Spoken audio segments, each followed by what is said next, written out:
Good day to everyone watching this video. Today we're going to explain about the process of making an architectural model. To make an architectural model, it involves three main steps. The first step is the design process. The second step is the mock-up model phase. The third and final step is the final architectural model itself. To explain more about the first step, the design process, I invite my friend Lee Kam to explain it further. Alright, so I'm going to explain more about the architecture design process. So the first one, which is define a problem. So architects should truly know how a building should be built. In that case, architects should move on to the next step, which is collecting information. To make this step easier, architect can collect information by meeting and discussing with their clients. In this case, architects can know the criteria and needs of their client. Moving to the third step, which is analysis. In analysis, architects needs to understand more about the team and the design about the building which the clients needs from the data collected in the previous step. Moving to the fourth step, which is to develop a solution.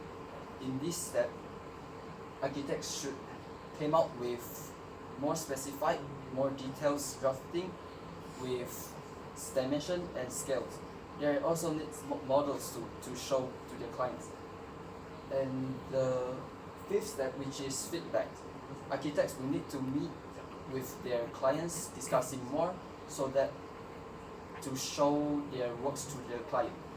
So if the client is satisfied with the work, and the 5 steps above will be the whole process of architecture design. But what if the client is not satisfied with the design? Then we're gonna move to the final step, which is the refine and improve. So I'm gonna pass to my friend Kyril to present more about the mock-up model process. Thank you. Thank you to my friend Lee Kam for the wonderful explanation. Now, the next step is the mock-up model process phase. Now, in this phase, it's more towards the visualization of the design. At first, we have the sketch. The next step is to make a loose design to build upon your ideas. That's the main focus of the mock-up model. And the mock-up model is also to show the clients your process, how you get to your final idea. Without the mock-up model, you would simply make the final model but not really think about it. Therefore, the mock-up model phase is very much necessary. During the mock-up model phase, it's not necessary to use very expensive materials or be very refined. You can just loosely take some items to represent your sketch so that you can get a feel of it in three-dimensional space, so that you can understand it more and you can build upon your ideas and use your creativity to improve your design. Besides that, the mock-up model can either be physically present or digitally made. People use AutoCAD or Photoshop to make their models in a computer. However, it's better to do it physically in real life so that you can feel it, so that you can also show your clients it, and it can be in your design progress board, so that when people see your final model, they can know what your thought process is and your clients can understand what you want to convey to them. Besides that, the mock-up model phase also gives you a sense for your design. It makes you understand your design better so that the final product can be the best you want. Now that the mock-up model phase is completed, I pass it on to Salman to explain the last and final phase. Thank you, Kyril, for that wonderful explanation about the mock-ups. Now to explain about the final model process. To explain about the final model process, it has been divided into a few parts. Starting on the first part is to prepare the tools. You see, making final models require more refined tools, more professional tools than making mock-ups. So you're going to need an X-Acto knife, a new blade.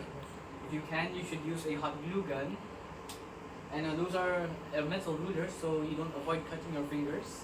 A few safety apparatus like gloves, if you can, like glasses that cover your face when you are cutting, and the like. So after you prepare the tools, you have to determine the dimensions and the scales used. because since it's the final model used, you need to determine the right scales, because let's say it has to follow according to the scales exactly. So, for example, you can make your final model in 1 to 100 scale, whereas your mock-up model doesn't need any scale. It's just there to show you the shape of what you want to make. So after you determine the dimensions and the scales used, you start cutting and gluing the pieces. Now this is where all the things you prepared come into play. But when you are doing these, be mindful about your safety too. That's what the safety practices are for, like the gloves, the metal rulers, the glasses, and whatever else you can to help you. Whatever else you can use to help ensure your safety when you're making it. Okay. After that is the coloring model. You can use things like color paper, foam, paint, and whatever fits also. And then the final part is to review the final product. And that is all from me. And thank you all for listening.